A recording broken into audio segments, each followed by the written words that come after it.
Bueno,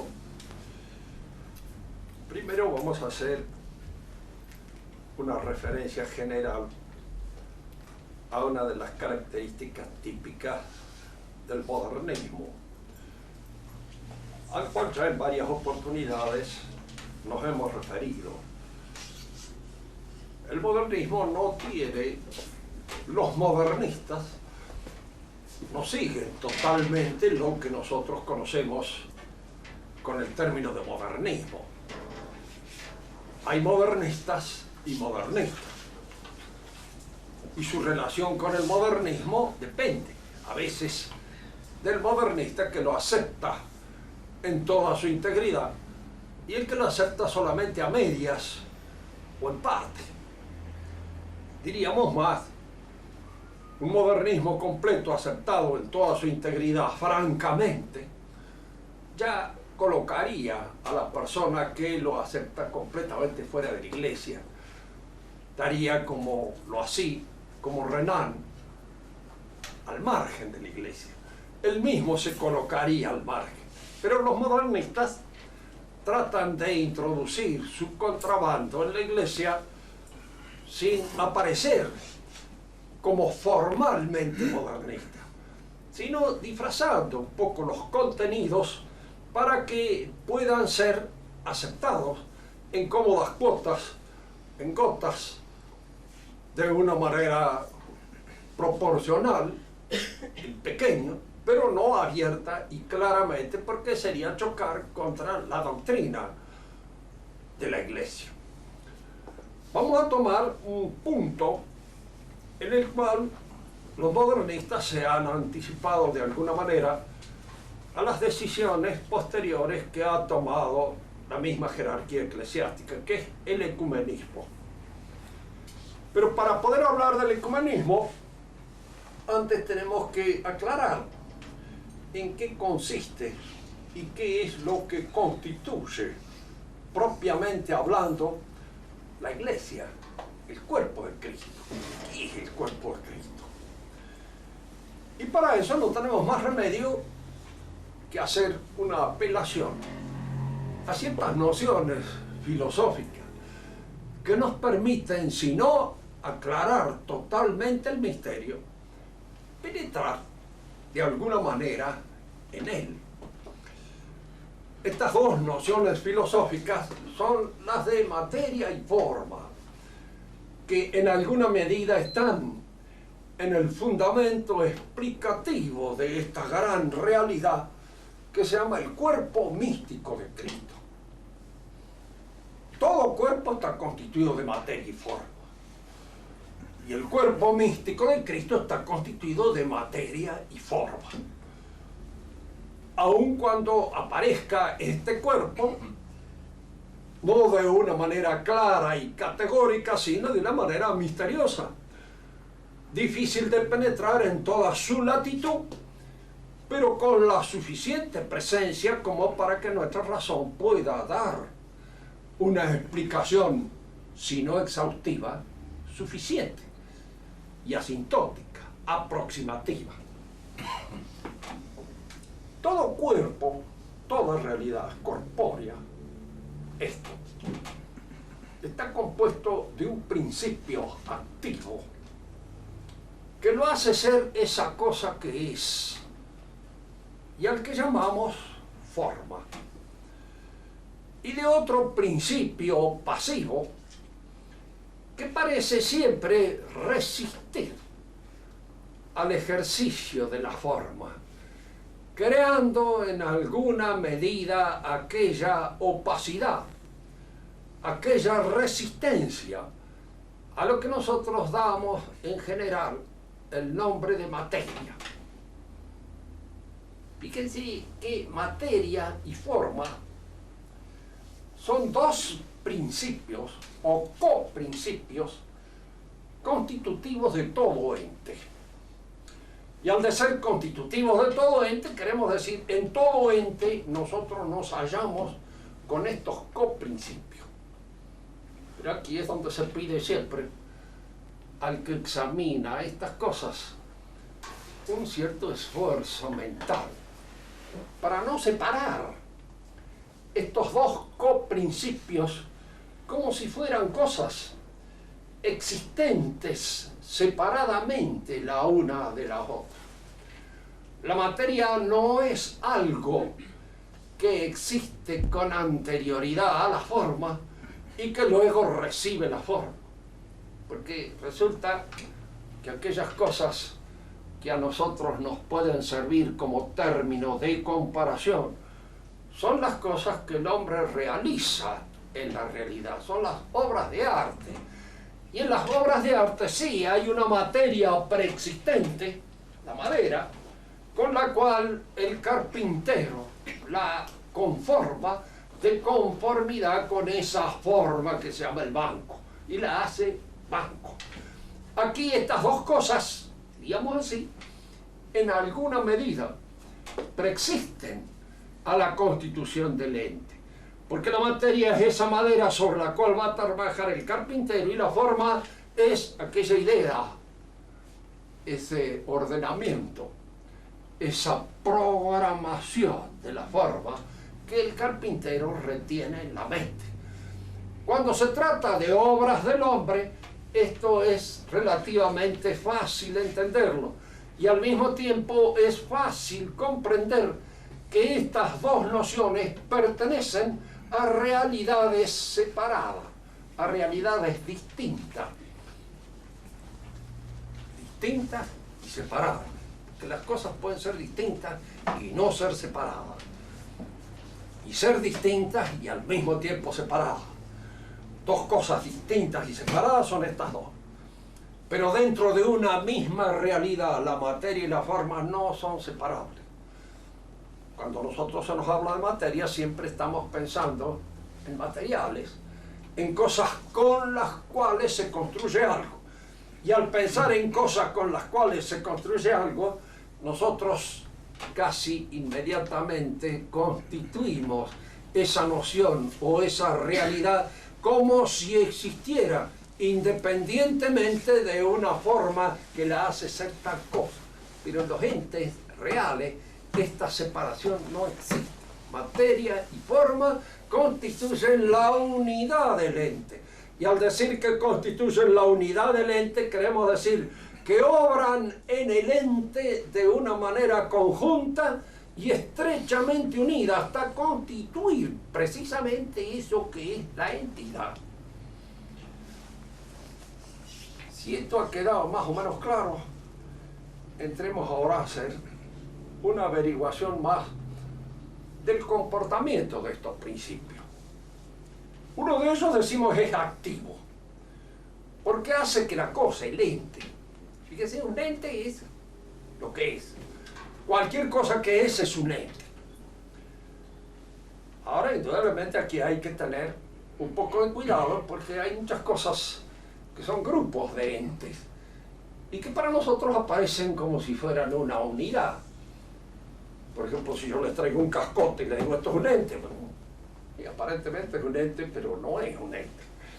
Son muchos entes.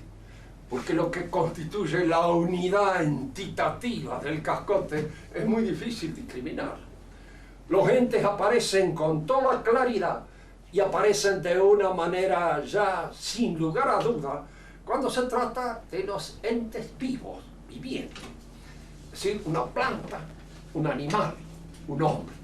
Y entre ellos allí, en esa realidad viviente, es más fácil percibir con claridad la presencia de estos dos coprincipios, la materia y la forma.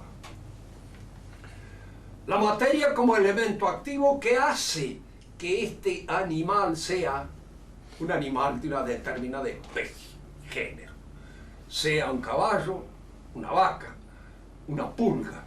Cualquier animal tiene una forma constitutiva que lo hace ser de esta manera y precisamente lo distingue de todo otro que no es de la misma manera. Y al mismo tiempo está constituido por elementos materiales que reciben esa organización y esa unidad de la forma. Dicen que la materia que constituye nuestro cuerpo es la materia del cosmos mismo. somos una composición de elementos cósmicos. Hay carbono, oxígeno, hidrógeno, agua. Todos esos elementos constituyen nuestra realidad. Pero estos elementos participan en nosotros de un principio activo que hace que nos pronunciemos, nos manifestemos como seres humanos. ¿Qué es lo que en nosotros nos hace ser seres humanos? La forma. O eso otro a lo que llamamos también nosotros con otro nombre, alma. Fíjese que forma y alma son en alguna medida sinónimos. No lo son totalmente porque hay ciertos cuerpos que teniendo forma no tienen alma, porque carecen de vida. El alma es la forma viviente, es la forma que hace al ser vivo, como es la planta, como es el animal y como es también el hombre. Pero la materia con que está constituido es la misma materia de la realidad, del orden cósmico. ¿Qué es lo que hace a la forma? Nosotros no vamos acá a entrar en estas dificultades. En primer lugar, porque la filosofía misma no las aclara nunca del todo. El misterio del ser viviente es algo que no está bien aclarado y que de alguna manera se requieren todos los concursos de los estudios biológicos para poder aclararlo. Es un especial ordenamiento en la distribución de la materia que constituye el ser vivo, lo que es su forma. Puede ser, nadie impide que sea. No hay que creer nunca que la forma es algo traído afuera de la realidad, que se inserta dentro de esta materia y la vivifica, la actúa, la mueve, la constituye en eso que es. Porque puede ser, efectivamente, un ordenamiento de la materia. Ustedes piensen de que al fin de cuentas la distribución de las moléculas de esta molécula viva, por ejemplo, la distribución de los elementos que la constituyen, tiene un orden determinado. Y ese orden siempre es un orden que establece una inteligencia. Supone un ordenador, supone un programador, supone algo que ha diseñado, que ha pensado, que ha distribuido esa materia en este orden determinado. Y eso constituye su forma.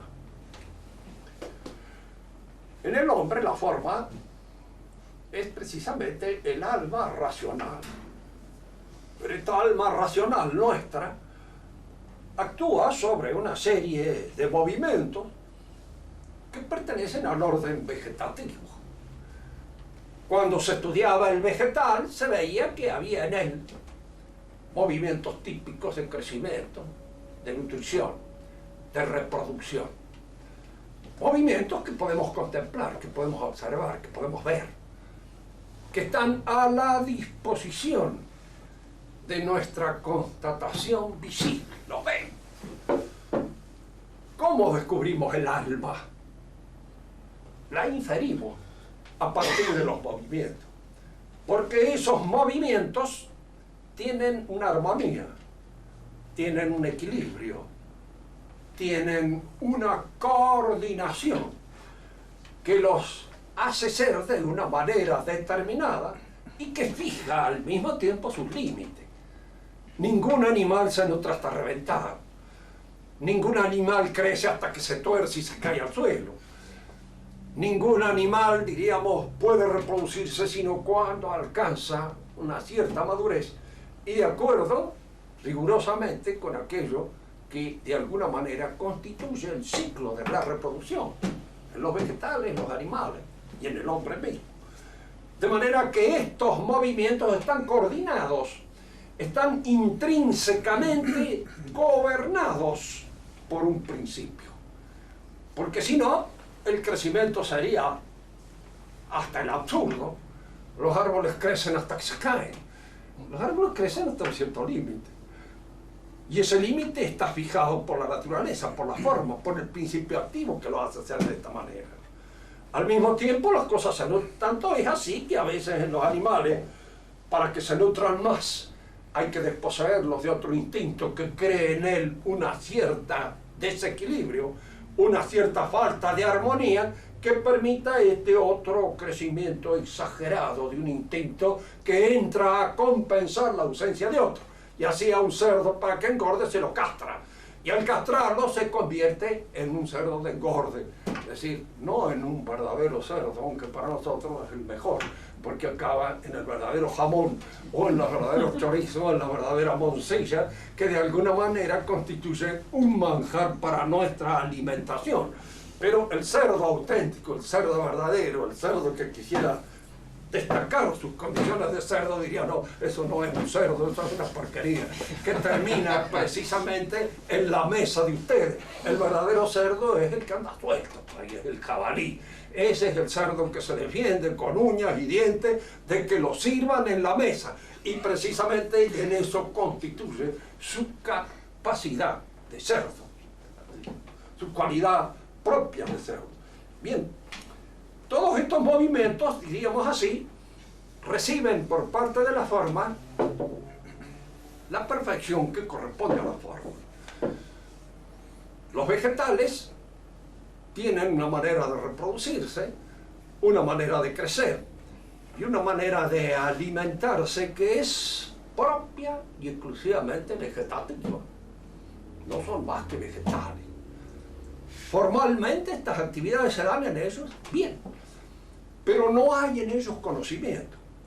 En el animal todas estas actividades entran dentro de un cierto orden de conocimiento. El animal conoce. Entonces, cuando le falta el alimento en tal lugar, lo busca en otro. Y en este buscar el alimento hay un mundo, una jurisdicción que el animal domina con su sentido y que domina con su conocimiento y en la cual se mueve. Por eso, de alguna manera, diríamos que el vegetal está en el mundo y recibe del mundo donde está la situación más o menos cómoda o trágica en la cual se encuentra. Y hay vegetales que traducen precisamente la tragedia de la sequedad de su alrededor, porque lo muestran en toda su constitución, este padecimiento intrínseco que sufren como causa de la escasez, de la esterilidad o de la falta, diríamos, de elementos para su alimentación que existe en el mundo en el que están. El animal tiene su mundo y se desplaza en este mundo en el cual él convive. En su reproducción tiene un principio de conocimiento, hay un principio de eros, hay un principio de elección que puede ser distinto según la especie, pero que es un principio de elección en el cual hay y obra ya un conocimiento. Y en el crecimiento hay, además de ese crecimiento físico que es propio del vegetal, que es propio del animal, crecer en tamaño, crecer en fuerza, hay un adiestramiento. Es importante señalar esto, porque en el hombre ya vamos a ver cómo hay dos aspectos que distinguir, el adiestramiento y la educación. Son dos cosas distintas, que tienen objetivos y propósitos distintos. Uno se adiestra para realizar una determinada tarea, que puede ser la tarea de la guerra, que puede ser la tarea de la limpieza, que puede ser la tarea de escribir a máquina o de manejar una máquina, diríamos, un poco más complicada que las corrientes que entran en nuestro contacto, un automóvil, lo que fuera. Uno se adiestra para eso. El adiestramiento puede servir, de hecho, en el hombre, también para ejercer su educación. Digamos esto. Cuando Gabriele D'Annunzio le tocó hacer el servicio militar, él hizo el servicio militar con muchísimo gusto. Le escribía a un amigo, dice, 2 años de ejercicios puramente corporales son la muerte de Ariel, decía el poeta, que era él, que no podía dedicarse de alguna manera a escribir sus versos y sus cosas. Pero dice, la mia vita profonda, el mio ánimo ese crece con esta tarea, con este esfuerzo que debo realizar y que de alguna manera actúa en el dominio de mi voluntad y me permiten obtener ciertos objetivos, me permiten obtener ciertos propósitos, ciertos fines con esta ejercitación un poco al margen de aquella que constituye mi vocación propia, pero que si la sé utilizar sirve para el crecimiento de mi alma, para el crecimiento de mi verdadero espíritu. En el animal hay crecimiento, este fortalecimiento del cuerpo, crecimiento del espíritu, pero hay al mismo tiempo adiestramiento. Y fijémonos en esto, es curioso, porque un vegetal para nosotros es más o menos lindo según su expansión física. Es un verdadero roble o es un olmo cuando lo vemos crecer grande. Menos. En el animal no es tanto el tamaño lo que importa como la destreza, en la ejecución que es propia de su especie. Si es un buen depredador, si es un buen cazador, si es un buen corredor, si de alguna manera se ha adiestrado bien el ejercicio que es propio de su especificidad. La forma del animal supone pues el conocimiento, y vemos cómo todos los elementos materiales son incorporados, son manejados, son gobernados por esta forma, y esta forma los conduce hacia los fines que están propiamente dados en la forma, en el alma propia del animal o del vegetal. La materia entra aquí como un elemento pasivo, como un elemento que sufre este esfuerzo que realiza sobre él la forma. ¿Sí? En ciertos momentos uno pudiera parecer que el principio material significa una deficiencia, significa una carestía. Es decir, la forma tiene que hacer un esfuerzo sobre el principio material. Se realiza sobre la base de la resistencia y de la opacidad del principio material. Aparentemente parece eso. Si las formas fueran formas puras, que no tuvieran su inserción en la materia, esto sería así. Pero son formas hechas para entrar en contacto con estos elementos materiales, para realizarse en la materia. Y como son formas hechas para realizarse en la materia, para constituirse junto con la materia, este esfuerzo es lo que forma parte del ser mismo de la forma, de su perfección. Lo vamos a ver mejor cuando entremos en nuestra consideración, ya en contacto con el hombre. En el hombre existen todos los movimientos propios de la vida vegetal. El hombre crece, se nutre, se reproduce. Todo esto pertenece a la vida vegetativa. Tiene como el animal conocimiento sensible. Y este conocimiento sensible es el que está en sus ojos, en sus oídos, en su tacto, en todo lo que forman, en su gusto y en su olfato, en todo lo que forman los sentidos. Entra en contacto con la realidad a través de los sentidos. Pero allí hay un nuevo principio que es propio del hombre, el espíritu. Y aquí es donde nosotros podemos hacernos esta pregunta. ¿Qué quiere decir que el espíritu? No es un animal como los demás animales. Y a esta pregunta podemos responder no. Si nosotros consideramos la realidad humana desde un punto puramente químico, pues no lo encontraremos muy diferente a los demás animales. La composición química de la materia de la que está el hombre constituido es más o menos la misma de un simio superior. Tal vez un poco más enclenque, más débil, menos vigoroso, pero el elemento material es el mismo. Si nosotros consideramos la realidad humana desde un punto de mira puramente fisiológico, tampoco lo encontramos muy diferente a un simio superior. Así que es importante estas consideraciones y tener en cuenta qué es lo que se puede ver desde el punto de vista en que yo estoy considerando tal cosa. Si yo estoy haciendo un análisis químico del cuerpo humano, pues no me voy a encontrar allí con nada que lo distinga de los demás animales. Si yo estoy haciendo un análisis fisiológico del cuerpo humano, tampoco me voy a encontrar con nada que lo distinga.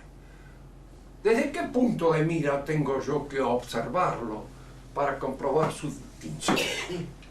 Pues desde el punto de mira en que se coloca aquel que observa el comportamiento, la conducta del hombre, toda su conducta. El mundo del hombre no es igual al mundo del animal. El animal se mueve en un mundo que está circunscrito por sus sentidos. Y fíjense que esta circunscripción por los sentidos del animal puede ser muy amplia.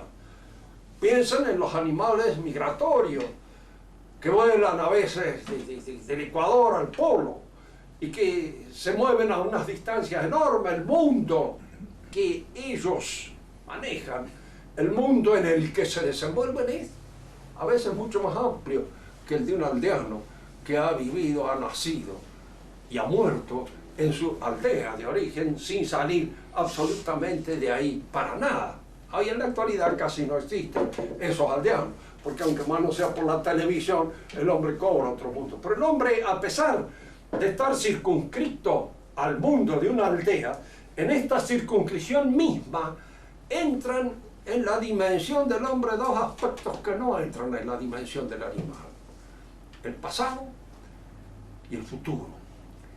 El animal no tiene pasado. Y uno dirá, ¿cómo no va a tener pasado? El caballo tiene 20 años de edad, suponemos así, bueno, hay en él algunos hábitos que ha adquirido para moverse en el lugar en el que está.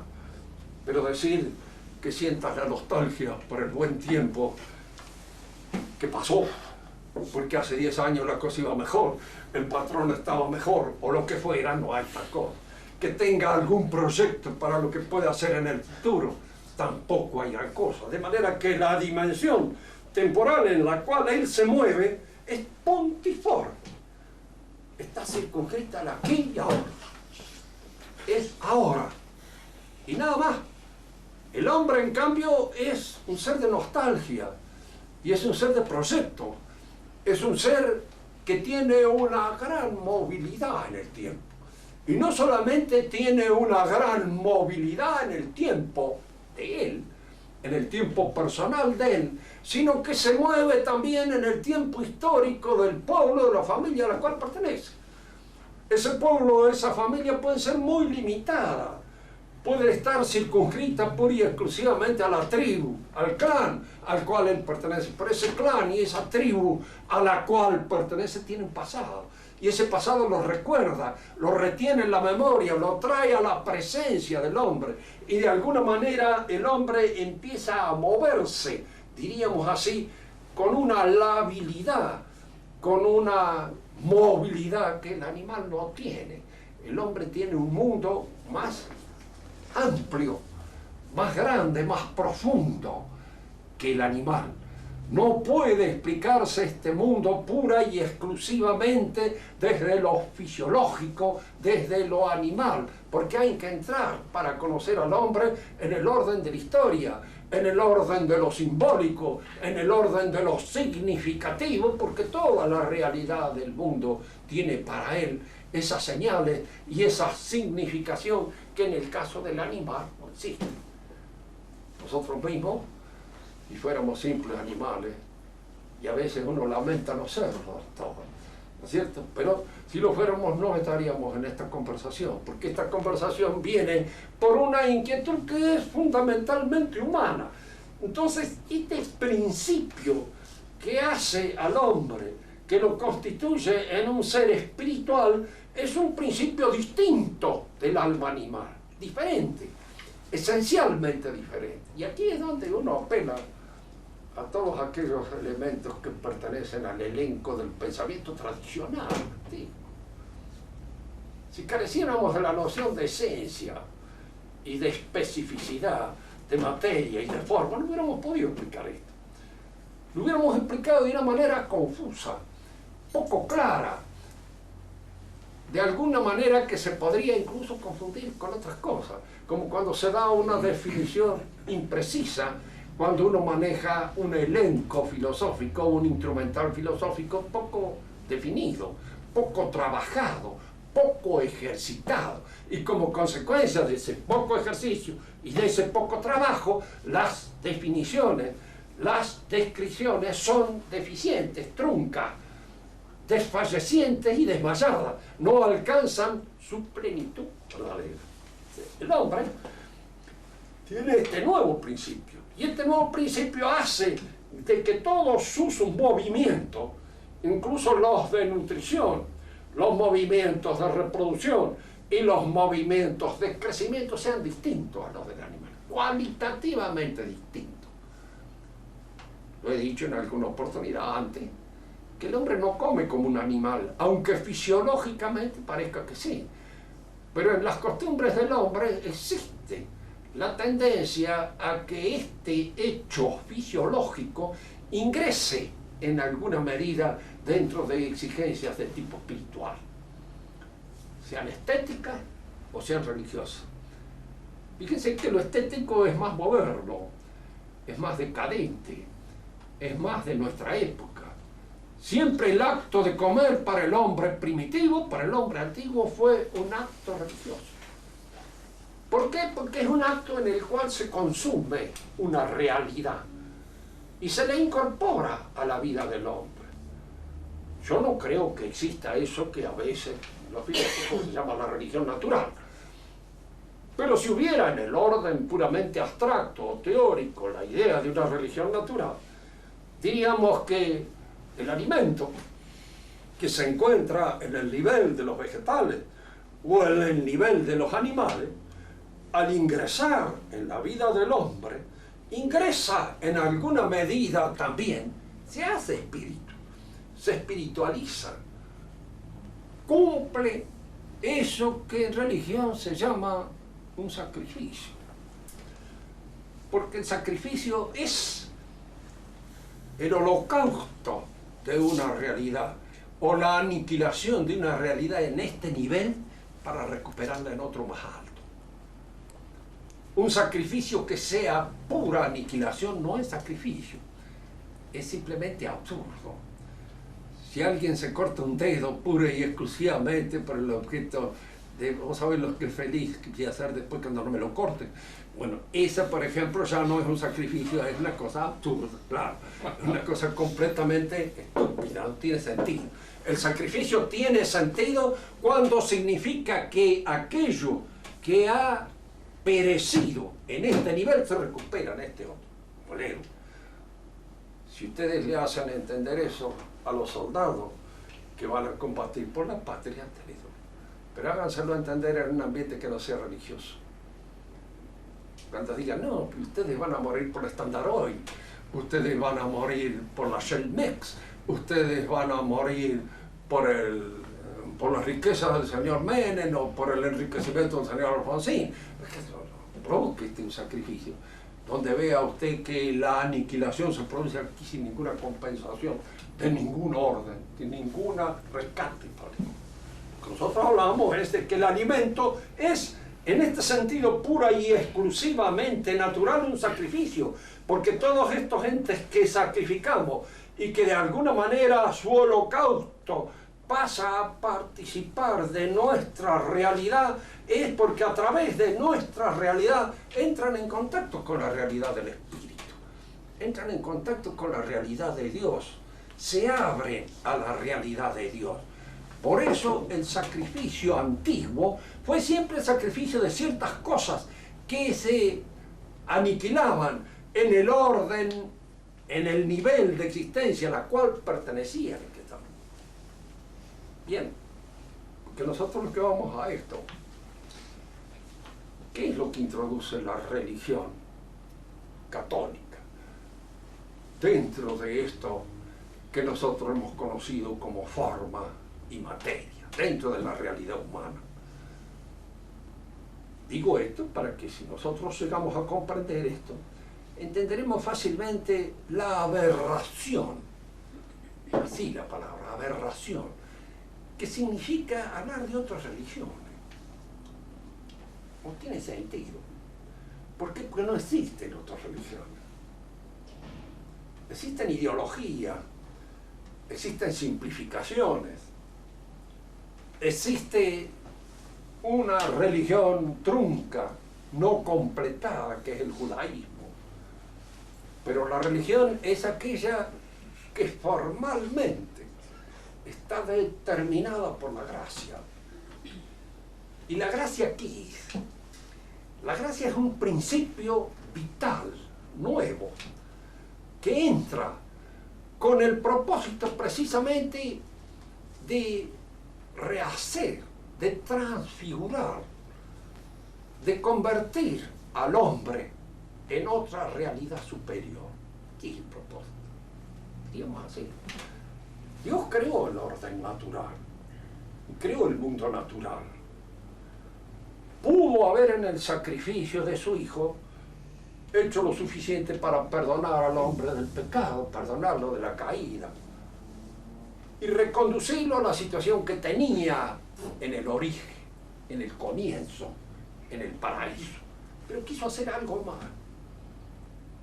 Quiso ofrecerle al hombre no solo la oportunidad de una restauración, no solo la oportunidad de un rescate, sino la oportunidad de una transfiguración total de su naturaleza, en la cual intervinieran en forma disímil, por supuesto, la gracia transfiguradora y al mismo tiempo nuestra buena voluntad, es decir, ese acceso a la gracia que tiene con nuestra buena voluntad y con nuestra libertad, que aceptamos la gracia. ¿Está bien?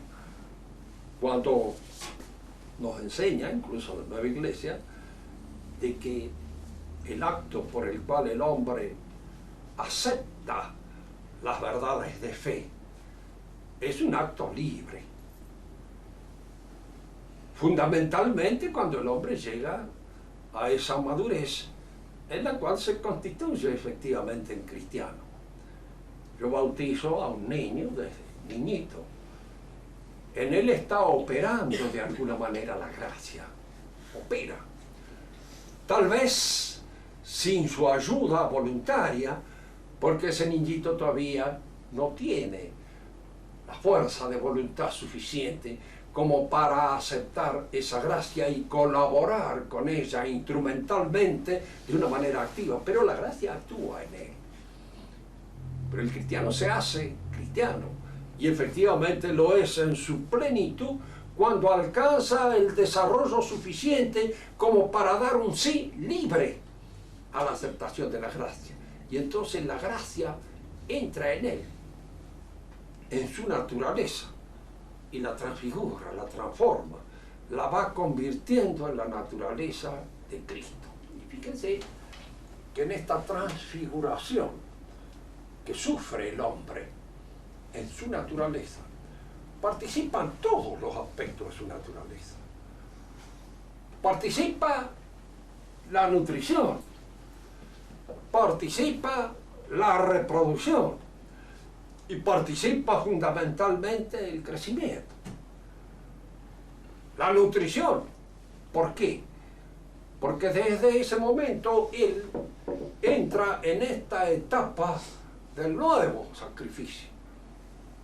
Esta es la sangre del nuevo y eterno testamento que se da derramada por el nuevo y eterno sacrificio. Comemos el cuerpo de Cristo. Y el cuerpo de Cristo obra sacrificialmente de una manera completamente distinta a como obraba el antiguo sacrificio.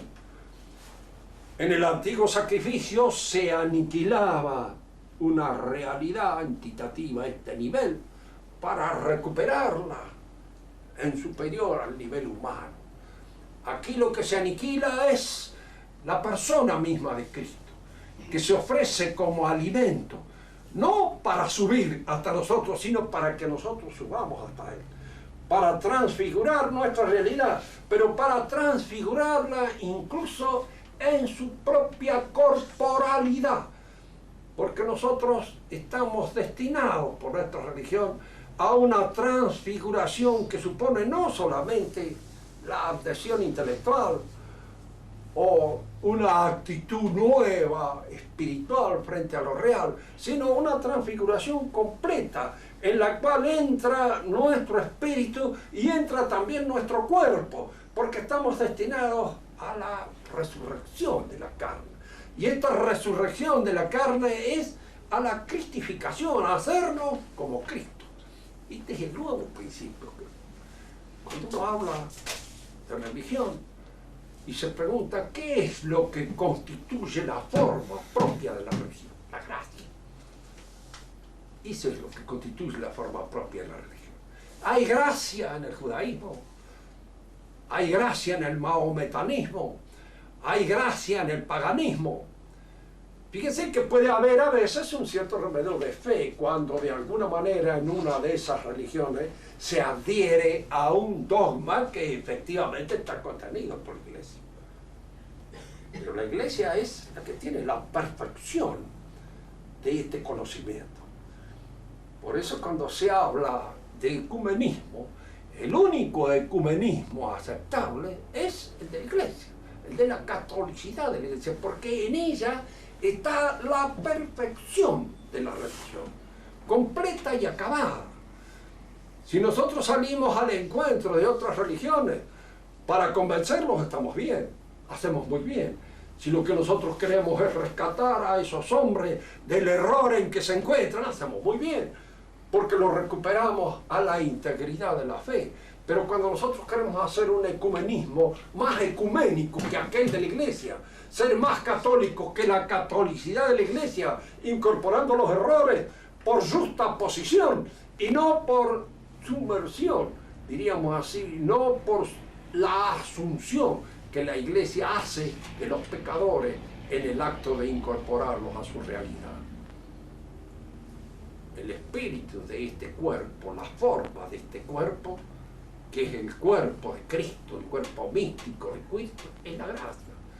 Y la materia somos nosotros, porque nosotros somos los elementos constitutivos que nos incorporamos, y por la recepción de esta fuerza, de este dinamismo que está inscrito en la gracia, nosotros nos transfiguramos, nos transformamos, nos convertimos en otro Cristo, convertimos con Él. Y vamos formando, vamos, diríamos, transfigurándonos en esa otra cosa que es el ciudadano de la ciudad celeste, al cual apunta la religión. Vamos a decir dos palabras más con el objeto de dejar esto bien terminado. La religión entonces es una nueva creación. Dios creó al hombre y lo creó del barro de la tierra. Le dio una forma. Esa forma era su alma racional, hecha a imagen de Dios. Fíjese que es importante destacar esto, porque a veces se usa esta palabra imagen y semejanza como si fueran sinónimas, y en teología no son sinónimas. El hombre es imagen de Dios por su alma racional, y la semejanza es por la gracia. Cuando se habla de semejanza, se habla ya de la inserción de la gracia. El hombre lo creó al hombre, lo puso sobre la tierra.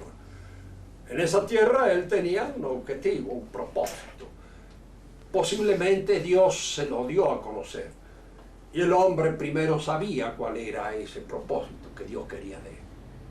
El hombre faltó, desfalleció, no tuvo la fuerza de sostenerse en esa situación de prioridad y de privilegio que Dios le había otorgado, y al caer provocó todo ese desorden que constituye lo que llamamos la historia del hombre. Con Cristo aparece ahora Dios entregándonos una nueva forma.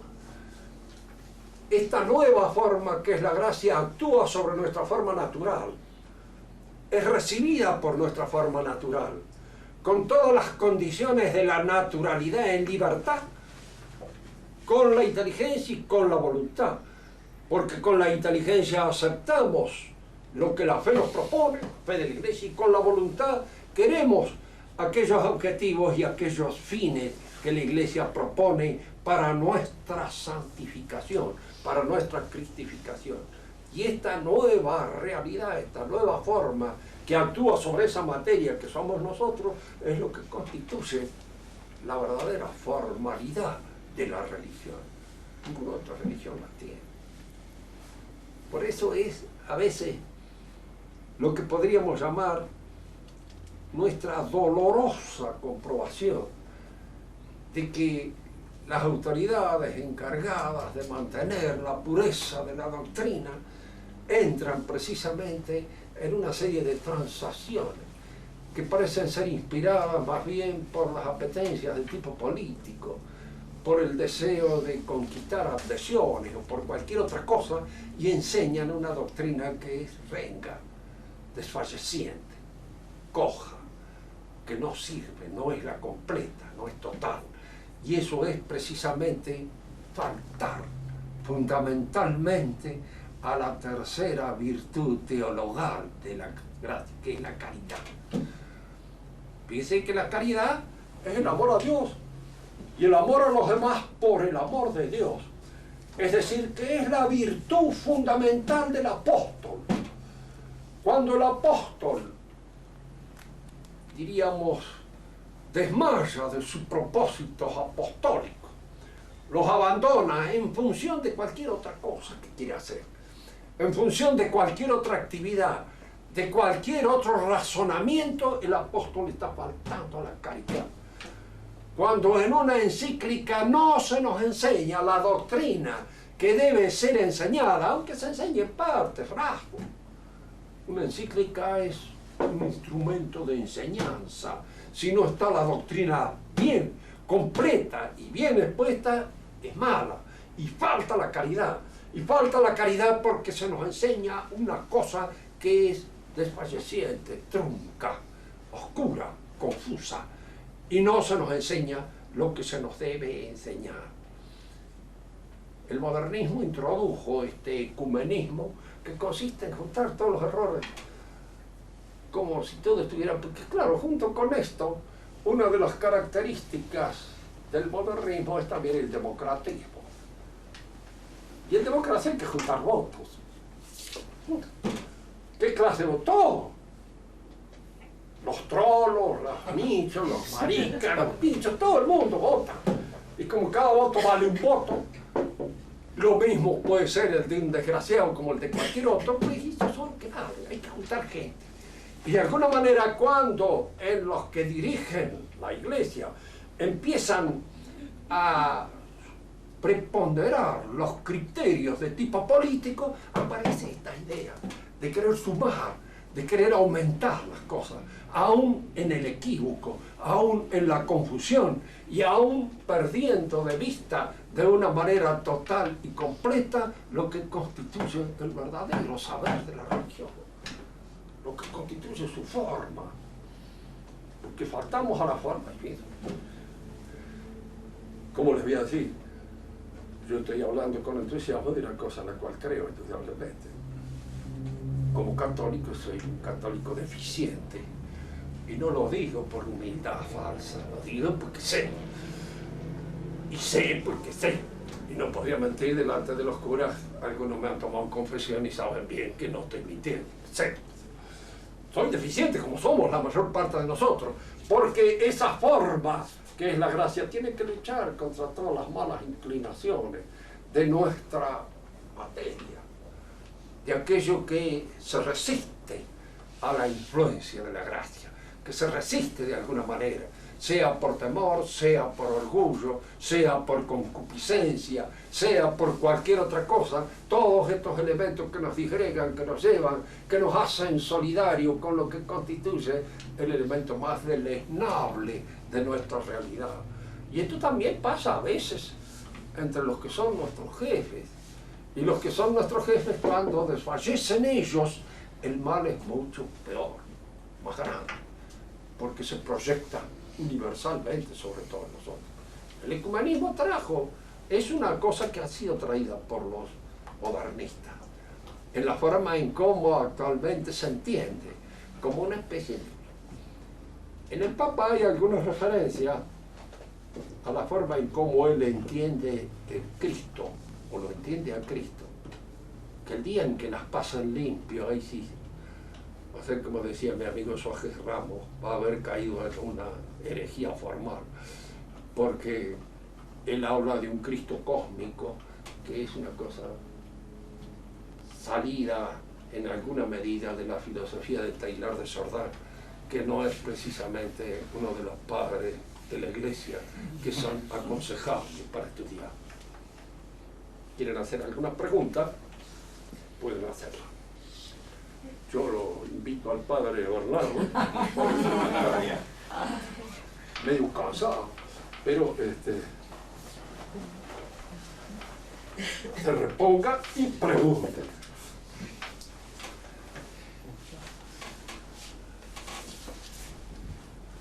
A ver, de Cándido. Cándido, usted sabe que el candidato y el Cándido son semejantes, claro. Quiere decir blanco los dos. El candidato los pintaban de blanco porque eran candidatos, porque se supone que no tenía ninguna mancha. Y había gente que salía en ese momento con el objeto de indicar que el candidato no era tan blanco como parecía. Le hago una pregunta. Sí. Usted dijo que la gracia es una forma que junto con la materia somos nosotros. Sí. ¿Y qué forman las dos juntas? ¿Como principios de qué? El cristiano. ¿Eso es el cuerpo místico de nuestro Señor? Y el cristiano que se incorpora a este cuerpo místico que es la Iglesia. Hay una serie de comparaciones allí, porque fíjese que aquí nos encontramos moviéndonos a veces en el terreno de la analogía o en el terreno de la metáfora, ¿no es cierto? Pero más que la metáfora, de la analogía. En este sentido, somos parte del cuerpo místico de la Iglesia. Somos miembros vivos del cuerpo místico, en tanto estamos en gracia. Y en tanto esa forma actúa transfiguradoramente en cada uno de nosotros. Y esta transfiguración se opera en la inteligencia, se opera en la voluntad, y se opera también, diríamos, en todos los otros movimientos corporales que deben obedecer a estas instancias superiores del espíritu. Pero nosotros somos, sí, la materia con la cual se constituye, diríamos, el cuerpo místico de Cristo, que es la Iglesia. Ahora, en esos cuerpos místicos hay todos los de fallecimiento, los míos, los de otros. Y a veces los de fallecimiento de los pobres diablos que somos pecadores de cuarta no son tan importantes como aquellos que pecan en el espíritu, porque cometen errores mucho más graves que los que podemos cometer nosotros. Porque a veces hay hombres impecables en el sentido de su conducta, pero que son sus ideas. Es la confusión de su mente la que de alguna manera se proyecta deformadoramente sobre toda la comunidad que está. Pero ahí usted oye decir a un sacerdote que le dice, mire, sí, el infierno, yo no sé, pero debe estar vacío. Como si no hubiera candidato. Yo creo que debe estar bastante, porque es una de las cosas, de los castigos más graves debe ser la superpoblación del infierno. Pero, diríamos, eso son suposiciones mías, siguiendo más bien a un poeta que a un teólogo que era Dante, el cual tiene una visión del infierno que es una visión, ¿no? Una visión estremecedora. Pero hay algunos que con esa bondad natural, ellos quieren decir, pero en el hombre todas estas cosas, estas enseñanzas y este santo terror es conveniente. Nosotros llegamos a cierta perfección gracias a dos movimientos que son siempre necesarios: la compulsión y la asunción. La compulsión son las fuerzas que de alguna manera nos obligan a actuar bien, y las fuerzas que muchas veces nos obligan a actuar bien en el orden social, en el orden natural y en el orden sobrenatural son todas aquellas cosas que nos imponen un santo terror y que es conveniente que se nos imponga. El día en que nos digan a nosotros no hay más infierno, eso no es que allí es la gran tirada de chancleta a los cuatro vientos, porque no hay ninguna posibilidad más de detenerlo a la gente. Es conveniente decirle, porque todos los elementos compulsivos son convenientes. Esta idea de que la educación no debe ser compulsiva es una idea nueva que ha brotado con el imbécil de Juan Jacobo Rousseau. que era un tarado y a la vez un sofista, que suponía de que la educación se hacía sin compulsión. Siempre hay compulsión, siempre. Uno es viejo y gracias a Dios hay compulsiones. Gracias a Dios están los hijos, están las mujeres, están los nietos, están todos que lo vigilan a uno y lo obligan a comportarse mejor. Porque de otra manera y sin tener que rendir cuentas a nadie, uno puede, qué sé yo, hacer cosas que no las haría o no las hace cuando está vigilado por aquel cosa. Y estas ideas forman parte de la vigilancia. Es conveniente esto, porque esta idea de que nosotros, en fin, somos libres y asumimos nuestras responsabilidades con absoluta prescindencia de las presiones que pueden son la cara, es no tener en cuenta bien cuál es la naturaleza real del hombre. Por eso los romanos, que eran muy sabios, jamás levantaban a la vida política a un hombre que no fuera de una familia conocida. Pero eso Patricia, pero de buena familia, y que tuviera el apoyo de la familia. ¿Por qué? Porque la familia era la vigilancia. La familia es la que le iba a decir, che, no nos hagas quedar a todos como unos desgraciados haciendo una cosa que no corresponde que haga. Lo decía, porque había una presión que ejercía la familia. Y no ejerce sobre nosotros la familia la presión. Yo no digo que todos nos comportamos bien gracias a la presión que ejerce la familia, pero que nos ayuda a comportarnos bien, sí. Tengan la plena seguridad que eso existe. ¿Por qué? Porque, qué sé yo, está el respeto al padre, el respeto al hermano, el respeto a la señora, el respeto a los hijos, el respeto a todas esas cosas obras. Otra cosita que no me quedó muy clara. La diferencia entre adiestramiento y educación, que usted me cierto. El adiestramiento es siempre, diríamos, la ejercitación en una determinada tarea, un tanto accidental y aleatoria. Y la educación es aquel proceso por el cual el hombre logra la perfección que le conviene, buscando aquel objeto, aquel fin que le es propio de él. En el caso del hombre, nosotros sabemos que lo que debe el hombre buscar es a Dios para eternizarse. Y la educación es el proceso que lo lleva precisamente a esa posesión. La educación se acaba y se completa cuando el hombre ha logrado su paz eterna en el otro mundo.